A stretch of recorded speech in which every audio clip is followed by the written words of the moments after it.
अग्ना विष्णु सजोषसे मा वर्धन्तु वाङ्गिरः युम्नैर्वाजेभिरागतम्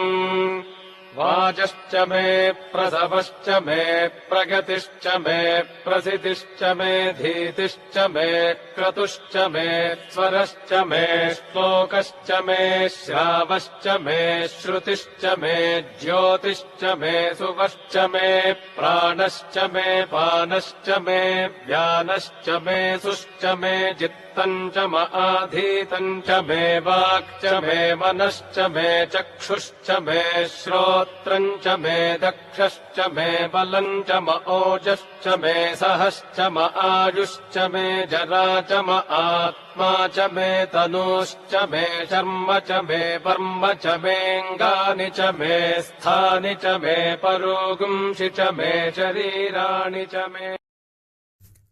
కడప జిల్లాలోని మరిన్ని వార్తా విశేషాల అప్డేట్స్ కోసం మా SCN న్యూస్ ఛానల్ను తప్పకుండా చూడండి.